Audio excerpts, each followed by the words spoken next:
It'll be good to be back. Yo, what's up, everyone? Coach David here with Metro Jiu-Jitsu. Professor Muhammad, good morning, everybody. And so we are back after a short hiatus. When was our last podcast? It was one child minus one child. Yeah. You went from 2 to 3. Yeah, and then there was 2 to 3. Might have been 3 weeks ago then. So That's it? probably longer, maybe longer. Yeah, because we did something. We tried didn't we try an evening or an afternoon? Yeah, we tried like a 3 p.m. and it wasn't for everyone. Like, so mornings that could have been really, really bad. Just spilling my coffee all over. We tried afternoons, didn't work as great. So we're talking about one of our topics. We're actually revisiting it. It comes up a lot. Yeah. Course benefits of jiu-jitsu. It's going to be jiu-jitsu themed, but more specifically, we're talking about bullying. What is bullying? What does it look like in childhood? And then what does bullying look like in adulthood? And then what do you do as a result of it? Right. So, and have you and let us know in the comments if anything on any of these topics or any of these specific points, have you experienced any of this? Also, and I see we got a few viewers. I'm not sure which platforms they're on. Let me know for just test our mics, make sure it's working. I am human, and I do morning guys. Facebook user says so. I assume you can hear us. Make sure that let us know if the mic's coming through great, video and everything like that. So the first question that I think it's worth asking is, what is bullying? What is bullying? Because we are absolutely living in a quite soft age. And so, what do you mean by soft? I mean sensitive. Okay. Overly sensitive. So, looking for reasons to be upset, and so looking for reasons to be offended, and so video and sound good on Instagram. Okay, so that's great. Thanks, guys. Yeah, so on Instagram, on the YouTube, if we're letting us know too. That's my belief, and I can only go from take for instance things that if you can say, oh well, you're just an old soul. Look at the publications that were put out. Look at you couldn't launch the Dave Chappelle show today. You can't launch Dave Chappelle today. The only reason Netflix let him back on is because they knew hey, well, your stuff's already out there, so people know who you are. Bro, Dave Chappelle is talk about a genius, and he's a wizard at comedy. He's good. Yeah, he's legit. Very good. Yeah. I'm definitely a fan of his. Offensive. His stuff can be pretty offensive, but that's what it came up with, right? There was have you ever seen Rush Hour? Yeah. So on one of the platforms, it literally it gives a disclaimer at the beginning. It was just to let you guys know, this was filmed decades ago, and it doesn't express the opinions of this streaming service, and we understand some of it may be offensive. It's Rush Hour. I watched that as a teenager. Yeah. As a preteen. So super funny. But so that's what I believe. So then what is bullying? Because I think it deserves a definition. So what's your definition of bullying? Bullying is one of my definitions are speaking to somebody with the intent of making them feel weaker, smaller, or less or insignificant in that time or in that setting. Because if you ask me, the emotional bullying is it hurts more than the physical bullying. So it has to do with intent. That's one of my definitions. Yeah. I think that's a solid definition, because you can say, and I think a lot of it comes down to motive, right? You can say, whatever. You can say Coach David's offensive, Professor Muhammad is offensive. Do you remember that lady? This is a crazy story. We had a dummy. We had dummy when we first opened. We had a dummy hanging in here, right? Yeah. And it was lean. Yeah, it was hanging because it's got a strap, and we were hey, we think we were doing a little bit of striking at the time, and it had an Atama, one of my Atama gis. Yeah. And this is funny. On one shoulder, it had the Brazilian flag. On the other shoulder, it had the American flag. Chick comes in, all hot and bothered, you don't treat our flag like that. That's disrespectful. I'm going to go tell the veterans or whatever. Mind you, my father's a Marine. Okay, my grandfather served. I have several friends and family who served, and so, and And what's funny is she didn't care about the Brazilian flag. She doesn't care about we don't care about Brazilians like hanging, right? And then in that same class, like we had a veteran, Mike. I was like, yo, Mike, you served, right? He's like, yeah, I got out a couple years ago. I was like, is that offensive to you? He's like, no, not at all. He's like, so it has to do with intent. Yeah. We were just trying to add some striking. She took offense, and you're looking for she was obviously looking for offense. Yeah. So the intent with how you're speaking to someone. So is speech the only way you can bully somebody? Of course, like it's also using your power to keep somebody down. Like, if you ask me, a form of bullying is trying to keep somebody from not progressing at a job. That's a form of bullying. That's a form of like oppression. Is trying to keep somebody and use your influence to make sure that they don't grow professionally. That's another form of bullying. Can you go into that a little bit? Like, what can you give me, or do you have an example of that? Yeah, like,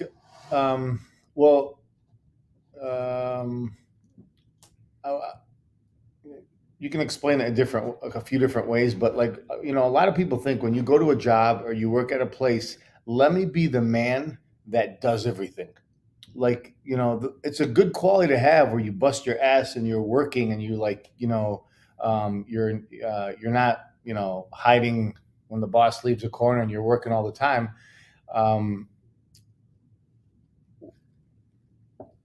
When you're working nonstop and you want to make everything revolved around you, you don't give anybody around you a chance to grow, because a real leader develops people around them. A real leader grows a team, right? And I wouldn't say that's really a form of bullying, but an example of keeping people at a lower level than you is saying, I can do more, I can do better, I'm going to do it all, versus share what you know, teach people what you're doing, and growing the people around you. So, but like, an example is like, another example at the workplace is finding faults in everything, going to the manager, going to the boss and be like, I just want to let you know, he or she didn't do this, or he or she didn't, pick up the afternoon stuff, or he left the lights off, or he did this. And that's good information to know. But if the intent is to keep that person down and put the magnifying on somebody so they don't move up in their career, that's a form of professional bullying. Yeah. How about you? So I think in intent, you mentioned intent of something. That's a really kind of valuable aspect of it. I'm going to lean on our pastor actually just kind of referenced Confucius, the silver rule, and it says, don't do to others what you would not have them do to you.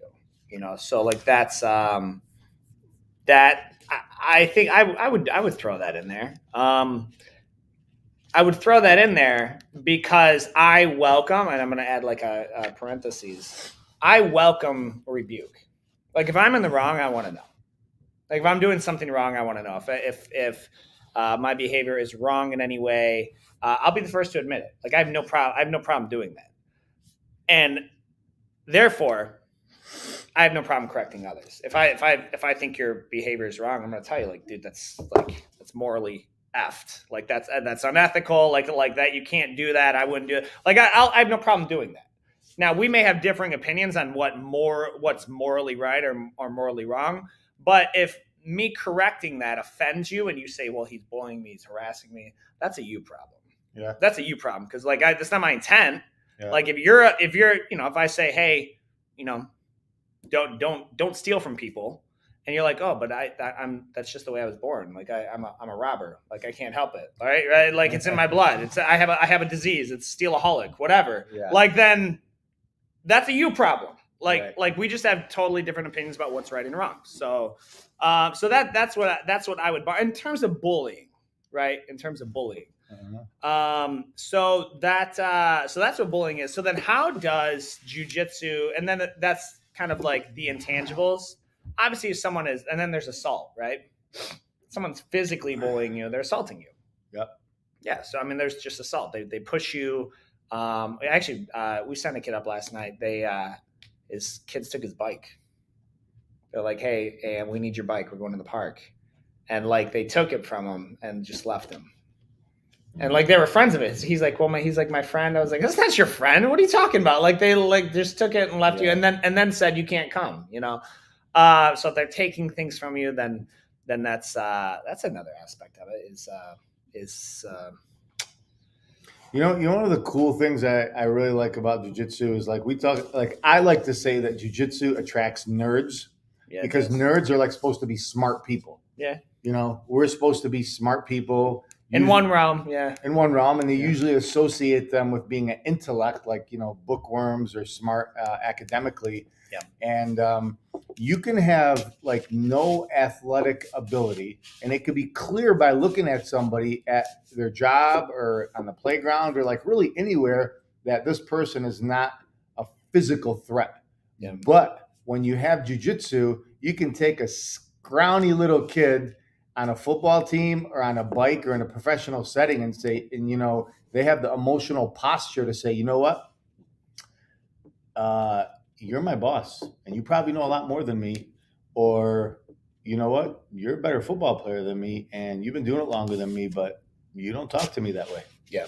Yeah. Yeah. Like you're definitely the authority. I'll give you that, but you do not talk to me that way. And that's what, you could put jiu-jitsu in a nutshell. It gives you the posture to talk to an authority and a professional in their industry and still command respect. Yeah. Because you get the confidence that comes from it. Yeah. You get the confidence that comes from it. So jiu-jitsu helps in one realm, like the apps, absolutely. The you have the physical aspect of that's going to come from the self-defense. Like someone's not, you train jiu-jitsu long enough, someone's just not going to lay a hand on you, right? Or at least it's not going to end well. Right. So, but that, like, after so many years, I've said this a long time, like after so many years, after, I don't know, 3 to 5 years, maybe 5 years of training, like you're good. You're pretty good from about 95% of the population. Like they're not going to be able to touch you. After 5 years to train jiu-jitsu, you don't necessarily need a black belt for self-defense, but you keep training because of all the things that come with it, right? The confidence that comes with it, the mental health is a huge one, right? So and then of course the continuing the problem solving aspect. So let me ask you a question. Yeah, you train jiu-jitsu, okay? And you don't need it to fight anymore because basically after a few years of training jiu-jitsu, you essentially go to the gym 3-4 times a week and you fight for 1 or 2 hours straight. And it's like you're getting all the practice you need for real life. And it's like you just don't really feel like fighting anybody because you got your fights out at the gym. Yeah. So give me an example for you on take away the physical fighting. Yeah. Because we said 95% of the population, you're good. Yeah. You can defend yourself against 95% of, what's 95% of 300 million? 270 million people, right? It's 90%. So not 5, 315 would be 285 million. Yeah. So right? I think it's even less. Let's just say there's like 5 to 10 million people left. How is that going to help you? How is jiu-jitsu going to help you with a trained opponent in the workspace or in the professional setting if you still take away the physical component out? We're not going to fight because you're too smart to fight. Yeah. So, well, 85+% of communication is nonverbal. And so when you go with the confidence and the boldness in that, and it doesn't like you can be bold and confident without having like a false bravado to it, right? Like you can have like we're talking about that dude, right? Like the guy that made me really, really angry, started making threats. Which one? Like the guy, like the guy, and I was like, I'm not gonna respond to him anymore because it's like it's not gonna end well. Like it's like he started like he's literally started threatening like where my kids go to school. Yeah, or like he's like I'm gonna like you're like so. I'll name drop him once we're offline. But so and I was like okay. And the guy's like stocky. He's got like neck tattoos, right? Like jacked. And I was like this guy. It was like you're. It's such a false sense of like it's like on the outside. On the outside, he looks like a tough guy. Okay, this is a true test because we're talking about a big, stocky guy threatened He threatened a black belt's kids. He didn't physically threaten me. He tried to blackmail me, right? He tried to blackmail us, and I was like, this dude.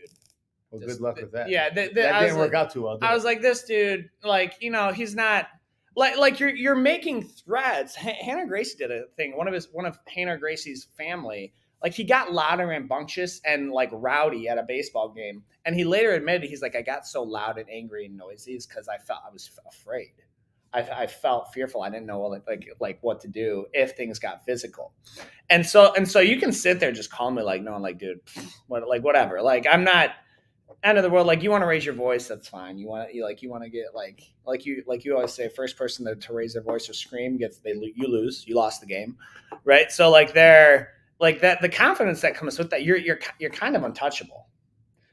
You're untouchable, and people have a tough time dealing with that. Like, they have a tough time dealing with someone who's just like, yeah, well, okay, well, that's what you believe. I mean, here's kind of where we stand with this, and here's the cards on the table. That's where it is.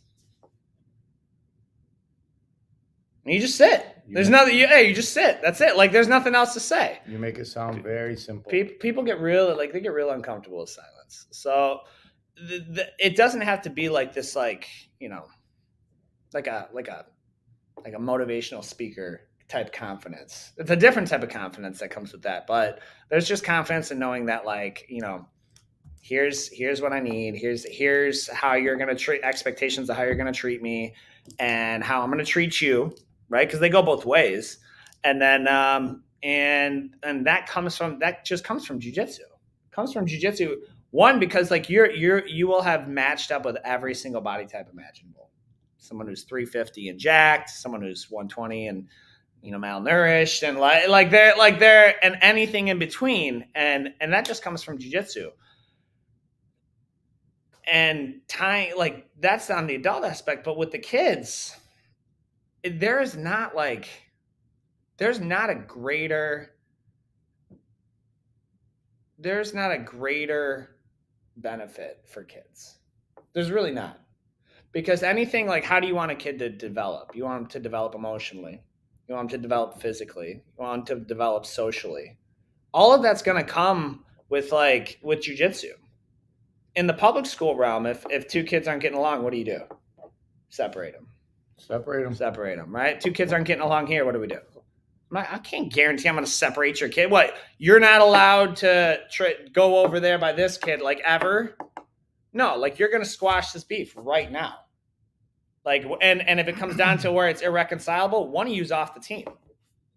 Like there is where you can't have this like beef of like, I'm not going to roll with you because what, you took me down hard? Because you called me a name?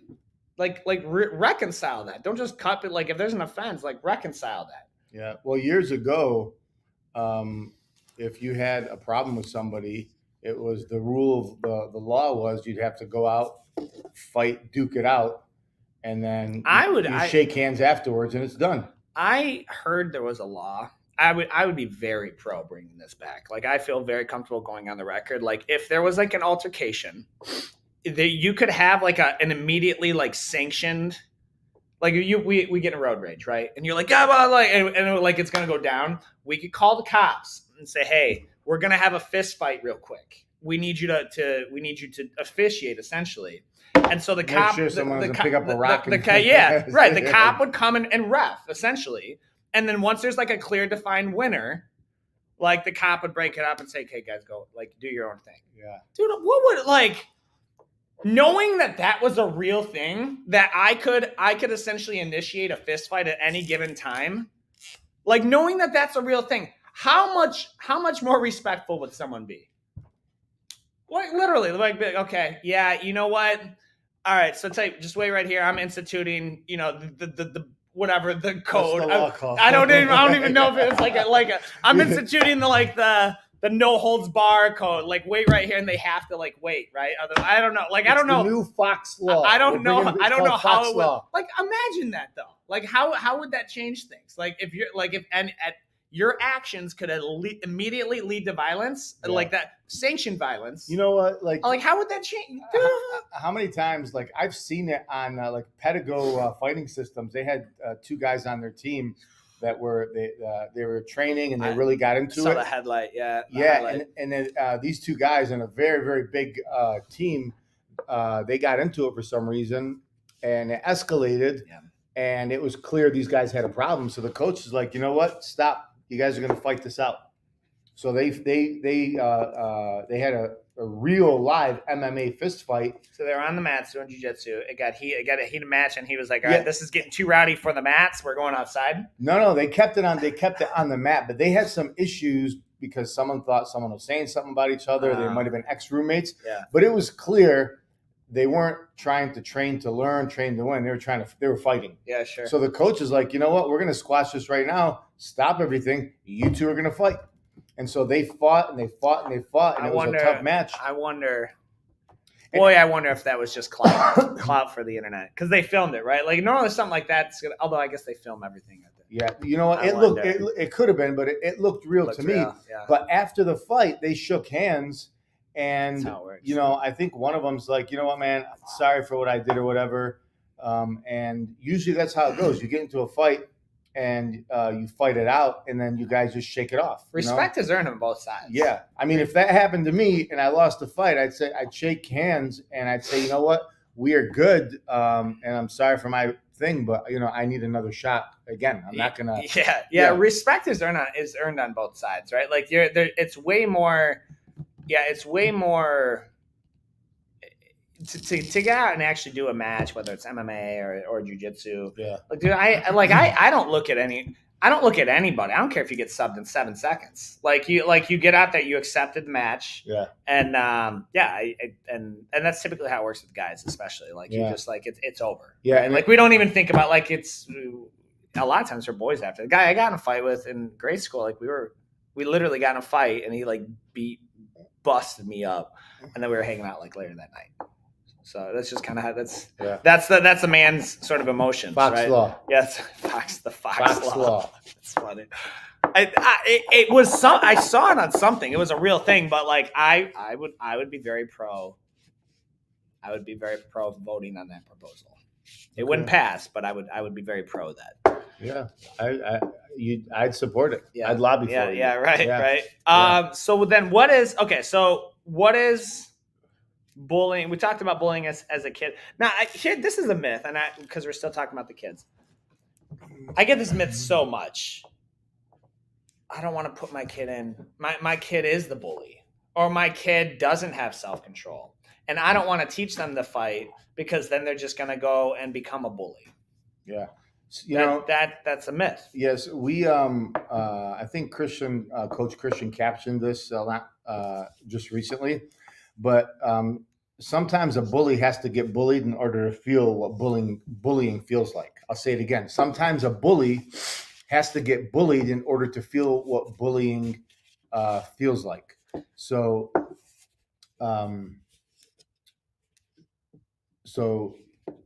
where were we?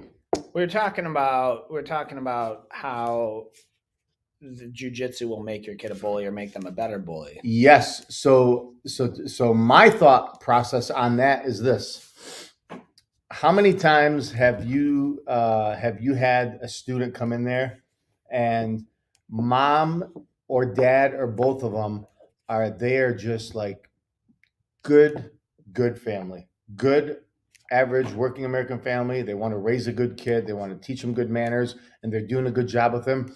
And the kid is like, he's still really full of innocence, even at like 5, 6, 7, 8 years old, 9 years old.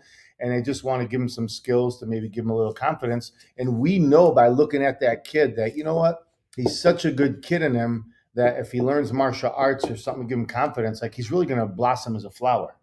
And really, that's what jiu-jitsu does is it takes people and it magnifies who you are. Like that 1.2 or 1.9 billion. What number is that? The lottery Powerball. I got you. Yeah. Is that what it's up to now? You don't even know somebody hit it. Huh? You don't know somebody hit the largest jackpot in U.S. history? Someone won $1.2 billion. $1.2 billion. So look, here's the deal. If I take a check and I say, look, man, there's no strings attached. I'm putting $1.2 billion here. if I win the lottery, I'm still working. We're just opening up more locations for the record. Like, I'm not going to retire, but keep going. Yeah. So if somebody gives you a large amount of money that you're never going to go through in the rest of your life, even if you tried, like that kind of money, like who are you as a person? How are you going to change as a person? And that's what jiu-jitsu does. This winning lotto ticket is going to magnify who you are, who I am. That's what jiu-jitsu does. It just brings out, if you're an asshole, excuse my language, it's going to magnify. You're just going to be a really, really big jerk. And if you're a really, really good guy or really good girl, and you know you got something good in you, you know you have something special, jiu-jitsu is going to bring out something inside of you that you know is there. You just don't know how to tap into it and bring it out and make use of it. You know, so I have two viewpoints of that. I would lobby, like you mentioned, that sometimes a bully needs to know what bullying feels like. Yeah. A lot of times, I'm going to elaborate on it. A lot of times, I think bullies, they're to be pitied, right? Because they're, at the end of the day, a very positive, confident, secure, optimistic, happy child doesn't go around making other people hurt. No. It's a child who's hurting for some reason, right? It's a child. So it's a child. So doesn't necessarily need to be bullying, but they're hurting or they're angry and they want other people to hurt and feel angry. So that's why we tell kids all the time, like, they should be pitied. Like, you should really feel bad for them. And so, let me cut you off just for one sec, Coach. My cousin is an attorney. He's a criminal attorney. He's done very, very high profile cases, and he's visited lots of people who've been accused of murder in jail, accused of murder, convicted of murder, and all that stuff. And he told me one time, he's like, people underestimate that. We're talking about male men here, but he's like, people underestimate the power of the emotional trauma that goes through a boy when he's neglected and he doesn't feel supported by his mom, and she doesn't and he doesn't feel like she loves him, she supports him.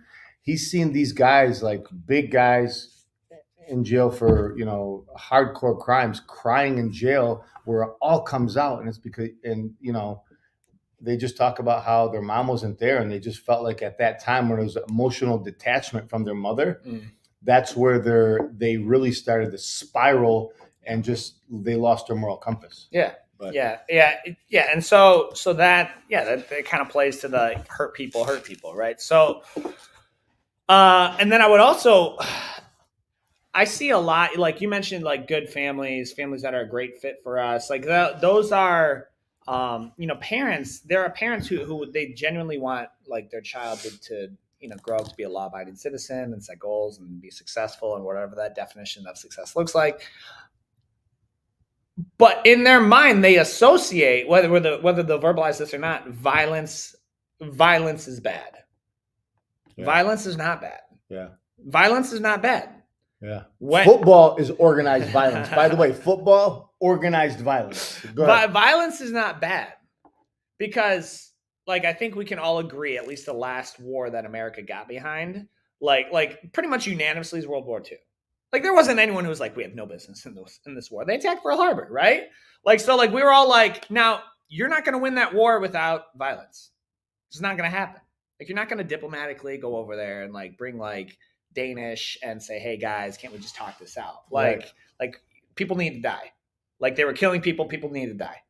And so, to take that over. So, when is violence applied and at what level? Well, now that's a maturity thing. That comes with it. Like, if you're teaching someone violence, you need to teach them the why and the when. Like, that has to be, which we do, right?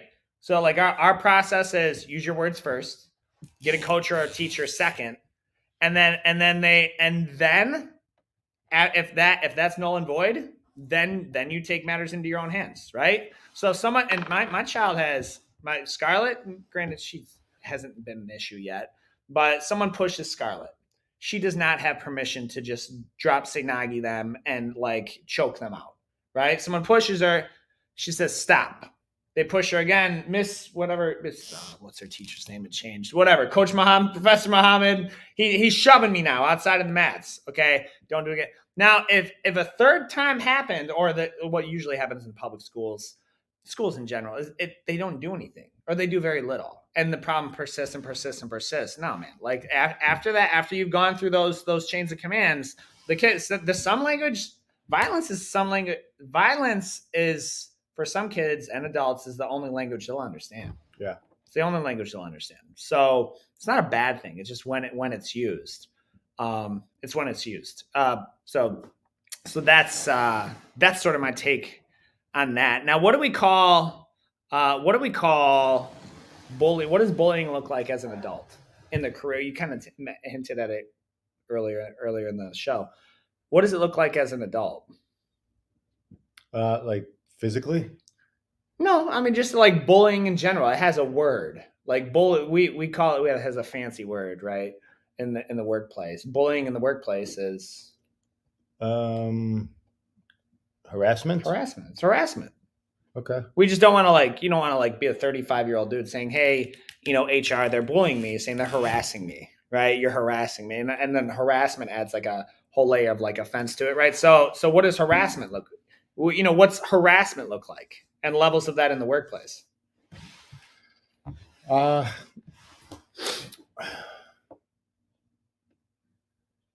you could talk about jiu-jitsu, the benefits,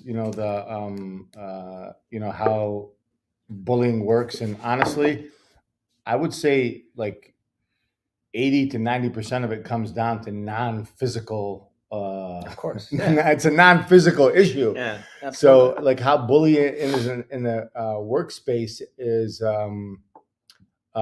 people withholding information. And I'm kind of thinking back, as I moved up in my career and I was working for people and with people, I didn't like the fact that somebody's seen, this guy's a hustler. This guy's trying to make something happen. He's not here to bullshit. He wants to, he's here to take care of work and be noticed as a go-getter. And if you ask me, a form of bullying or harassment is a form of withholding information and trying to always put you in a position where you don't know the answer and you don't know the next step, or you're not prepared. For me, that's a big one. That's a big one in the workspace. What? So it does sound like a kind of toxic. Who would do that? Why would someone do that? If you're why would you're saying your employer withholds information? Either, employers or your manager or whatever. Yeah. Maybe manager. It sounds more like a manager guy who's trying to make themselves look better to the boss. Yeah. Yeah. Employee, coworker, manager. And, some people, even some employers, people higher up in the company or at the job, think that they don't want to teach you too much because they want to keep you down here so they can pay you less money. Yeah. And I was talking to one of our staff members, one of our team members, just the other day, and is, if you come to work, I learned this a long time ago, and I tell you what, it put millions of dollars in my pocket. If you come to work to learn, you're gonna make more money. But if you come to work with the intentions, man, I got to make some money, you're capped. You're capped. But you got to come to work to learn. You got to come to train to learn. And if you do that, the more you learn, the more you're worth. It's not the more you do. The more you learn and you can apply is the more money that you're worth and the more money that you'll make. And I think a lot of people are afraid of that, and they're afraid to develop people. And so they harass them by not helping them grow. The only thing I can say kind of on that, at least, with our team as well, I'm just thinking, the common fear as business owners is you don't want to train your competition. Yeah. I'm not. The last thing I'm concerned with is any one of our team. If you think, it's the grass is always greener, right? If you think it's as easy as you think it is, go do it. Go open up a school across the street if you want. But because that's even that's an insecure, like that's not a confident mindset, right? Like that's kind of an insecure sort of scared mindset, right? Like if you're, and now we're talking about jujitsu, like if you've got some proprietary secret sauce Superman kryptonite gig, and it's like you don't like it's like literally top secret, someone could duplicate that, yeah, I guess that proprietary information makes sense. Yeah. But like to like, oh, we don't want them to show how we teach classes, like our classes, our curriculum is freaking on YouTube. Like, you want to know what our kids are learning? Go on YouTube. Like, that's what our kids are learning. How it's delivered, the environment in which it's delivered, how they're talked to before and after that. That's all something like you'll have to kind of see and experience to duplicate. But like I don't. That's fear based. That's fear mongering. You know, Yeah. someone's like, I don't want to do this. You know, I don't want them to like open up against me. I don't. That's not a fear that we have. I don't have a lot of experience. I don't have a lot of experience with someone withholding information, I guess. Oh man, it's not in recent history. Yeah, well, I think now that the minimum wage or the going rate for average pay has gone up so much, now employers are like, shit, I got to pay more money, you know, for my payroll's gone way up, so I really got to make sure they learn because I need them to produce more. But if you would have thought about that a long time ago and just create a learning environment. If you're working in a learning environment where you feel like you're constantly learning and you're constantly growing, you are in the right place. Yeah, you know, and jiu-jitsu will help you identify that, you know what, someone's trying to hold me down or someone's trying to teach me. If you feel like you're being taught at your job, then you're in the right place. And jiu-jitsu helps you identify and put a stop to somebody harassing you and withholding information. Yeah. So harassment, what else is harassment like? It's becoming apparent to me now. I don't have a lot of experience in the corporate realm. So like that, well, like what else does harassment look like in corporate America? I have no idea. Even in, I mean, blue collar, you'll just get in a fight. Like at a job site, you'll just get in a fight on a job site. Like that's real normal. Okay. But are pranks considered harassment? I don't think so. A prank? Yeah. Is it practice? Like, is it, what type of prank? Like if the prank results in me getting covered in something sticky, gooey, or really just like wet, I'm not happy. Like I'm really not, especially if it's sticky, like a pie in the face type thing. Okay, like a spider on your desk, or that's cool. I'm fine with that. It's okay. Yeah, I'm cool with that. All right, cool. Yeah, you know, maybe you guys could share some. Not harassment, pranks, friendly pranks. Yeah, practical jokes. Practical pranks that you've done at work with your coworkers that ended up not being harassment. What if we open it up to like, we need to have it set it up to where people can call in and like tell me your stories of times you got in trouble with HR for harassment that wasn't actually harassment. You know, I'm just thinking of like what, like I'd love like to hear they ate my sandwich, right? Like he ate my sandwich out of the fridge, and I got written up for harassment. Or have you ever ate somebody's sandwich and put in like a rubber sandwich as a joke? Is that that's not harassment? Rubber sandwich? Yeah. So you ate my food and then put like a piece of rubber in? Yeah. I would be like, I'm not gonna like throw a hissy fit about it, but I will, just as like I will eat your food in front of you though. Like if you eat my sandwich and like you do, I don't know. It depends what type of relationship we have too. If I don't like you or you don't like me and we got like beef, like, and you eat my sandwich, I'm like, okay. Before you take somebody, okay, we're playing like that. Okay, all right. So before you take somebody's lunch, make sure you guys are cool. So it doesn't yeah. Like if you ate my food, whatever, that's whatever. Like, I have no issue with that. So the harassment in the workplace though, and I think this is important. That's harassment. There's general harassment in terms of people talking down to you. You know, one thing I hear a lot, like you hear a lot about toxic work environments, and it's people like the way that I've heard some people talk, like screaming. Coach Jordan tell me his former employer would literally scream at him in a meeting, like yell at him for his stuff not getting done, and it wasn't even him directly; it was his team under him, right? So it's like I understand you're responsible for their behavior. Like, dude, the second my boss screamed at me, I'm trying to think. Yeah, that's like the beginning of the end.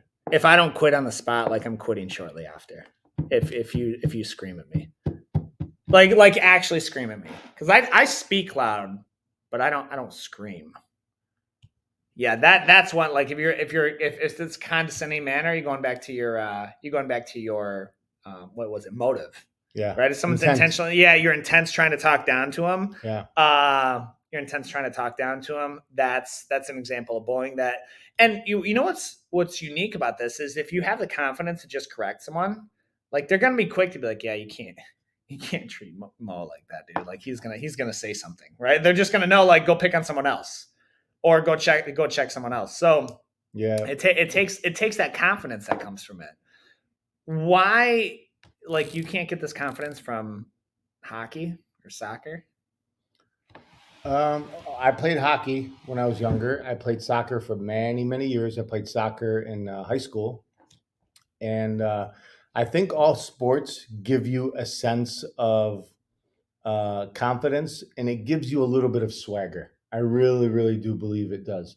But there's an irreplaceable there's an irreplaceable piece of your identity that comes out as a man or a woman when you know without a doubt that regardless of what happens, regardless of screaming or anger or anything goes down, that, like, regardless of what happens, you can't hurt me. Because I think on some level, emotional bullying does hurt worse. Verbal, can hurt us a lot more. But there is always this little sense of, like, oh, what if it escalates? What if it goes a little bit deeper? Yeah. You know what I mean? Absolutely. Like there's like if he raises the voice, I can raise mine. But then it's fast forward to the end result. Oh, if it gets physical, Everybody does that fast forward. Yeah. And you know what? If you carry a gun, if you train jiu-jitsu, you probably already know this. Yeah. And you know somebody who carries a gun and they carry it with them everywhere they go. You and I know that the type of I hate to use the word confidence, but type of, like, safety that you have or protection that you have within you is way exceeds any gun. And I think that's what jiu-jitsu brings. You can't even use a gun. Like you can't use a gun if someone screams at you. Yeah. Like you can't, I mean, not without getting arrested. Like you can't use a gun. Like you can't, there's only like a few handfuls of scenarios in which you can use a firearm. So like that, it's just it's that false bravado. And you know what? You're going to use a gun when you fear for your life. I'm not going to use jiu-jitsu if I fear for my... You should only use a gun if you fear for your life. Yeah, I'm not going to use jiu-jitsu if I fear for my life. I'm going to use jiu-jitsu to, help somebody chill out a little bit. Yeah. Yep. So I'm not going to use it. I had to do this because I felt for my life. No, I'm going to use jiu-jitsu to kind of help a person mellow out and stop, acting like a bully. There's a difference in how you use the gun and how you use jiu-jitsu. Completely different type of... You wear it much differently on your body. Coach Christian says, my wife's employer once said they were all slaves there to serve the doctors.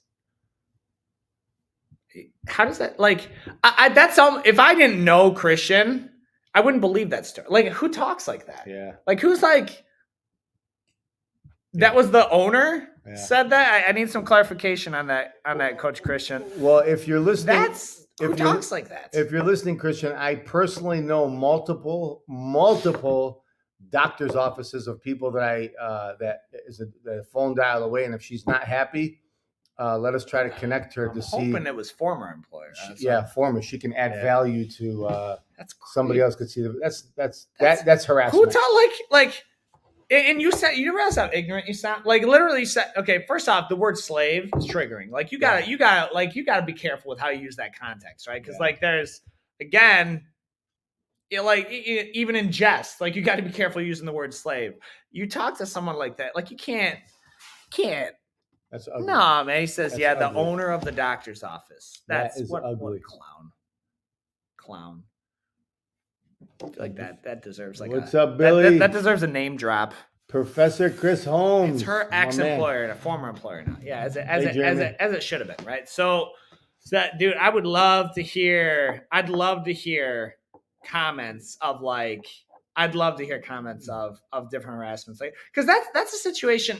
And here's the my sister and I were talking about. Did I share that podcast episode with you of like was I in a cult or at least talk to you about it?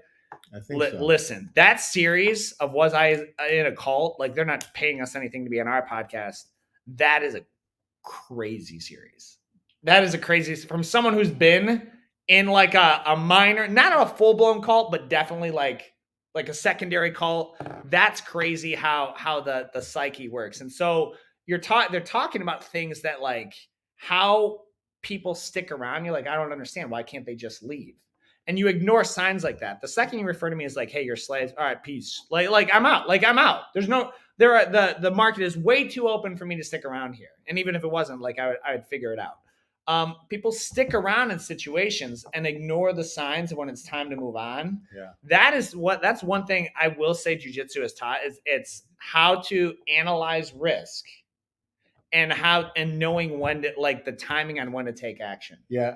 Way more decisive. More decisive. I'll transcribe that from Coach David. It gives you the guts and the courage to just go out and do it. Yeah, I mean, it does. You have to have guts and courage to take risks, and it does help you manage and evaluate your risk. You know, what's high risk, what's low risk, what's probable, what's a good strategy. But at the end of the day, when you make a move in a professional setting, you have to have courage, and you have to be able to know that you've been in that situation many times before. Absolutely. So we've got those are the main topics we've got. So now we've got some really cool things going on here at the Academy that I do want to highlight. Hold on, before you do, you got someone else? Yeah, I just want to highlight Professor Chris Holmes, Elite Jiu-Jitsu in Livonia. Thanks for getting on, Professor. If you are in the Livonia, he has a new spot, right? Chris, you got a new location? Pretty sure he's got a new spot. I saw him like kind of a grand opening or soft opening. Okay, we gotta we should have him on our podcast. But if you're in the area, Chris is a lifelong martial artist. I think he's been doing martial arts and jiu-jitsu longer than he's been alive. So if you're in the downriver, he's in the womb with the gi. Yeah, he's been doing it a long time. He started jiu-jitsu as a black belt in other arts. But anyway, he's in Livonia. I just wanted to, if you're a visitor there in that area, reach out to us and we can connect you with him or any other city that you might be in with any of our friends in the jiu-jitsu community. That'd be a good fit for you. But sorry, Coach, go ahead. No, you're good. So we got some really cool things that we're starting here. Like one of which locally is we're starting our community partnership, right? So local businesses, like one thing we want to add a lot to is always adding value to our member base. So if you train with us, like we're starting a growing list. It's already rapidly growing. Like because people like local downriver, like people, whether you have any interest in jiu-jitsu at all, like people like they're kind of like, oh yeah, I've heard of you guys, right? Like different because we do a lot of local events, and so like they're happy to partner with us. And then you save money too, right? So fun places like different gyms, fun places, health stores. Obviously, we've been partnering with GNC Southgate since we opened, right? Like they and that is still a partnership, but like you're gonna spend money anyway. Why wouldn't you spend it? With people that train in the academy and as a result. So you can look for that for our members. You can look for that if you're like, hey, I already shop all over downriver. And will my jiu-jitsu membership save me money on stuff I already buy? The answer is yes, absolutely. And so that's coming. We're doing we've got our parade. We're marching in the wind up parade this Saturday. And then of course the whole tournament's coming up in December. Belt promotions too, actually. Yeah. So really cool stuff. You know, here's another announcement we have. We know that jiu-jitsu is it's an investment, like a monthly investment. So we're bringing down Professor Sensei Bruno Bastos. January 7th, we're bringing down Coach Alvarez for a seminar. January 27th, Sensei Bruno's coming down, and we're actually having a company that works with HRT and like mainly stem cell therapy. So anybody, and you know, from learning about it, it doesn't really matter how old you are. They actually they help people like at very young ages and old ages. I thought it was like well, you got to be like 40 and above. It or sounds 30 like and an above. old person thing. Yeah, but according to what he said, is they have a lot of regular people who are on the stem cell program that actually really help like heal injuries and help keep your body healthy for work and training. Interesting. So anyway, that's January 27th. Okay. We'll be 27th. announcing that, and that's we'll have lots of people here, and we'll have lunch included for that as well. What's for lunch? It's a surprise, but it's for participants of the stem cell therapy presentation. Okay. Yeah. Right. So we're bringing in some people from out of state to do this. But yeah, January 7th, January 27th, so we have 2 seminars, and these guys could really command a lot of money for their time. But what we've done is we help bring the cost down so it could, we can spread jiu-jitsu that way. Absolutely. Less money for everybody, really, but more knowledge for everybody. Absolutely. So, all right, guys. So that's it. So our podcast is back and live. Do us a favor if you're watching on YouTube, just go ahead and hit that subscribe button. You're gonna get notified about. We got some cool shorts coming out. Really, really cool stuff. There's gonna be jiu-jitsu technique, occasionally different things to stay up to date, and then also helps us out and our team out as well. If you're on Facebook, go ahead and like and follow. And if you're in the area, stop in. Like, just say hi. Like, we're here regularly, so come on in, check us out, take a tour. We'll get you guys started. So as always, we'll see you on the mats.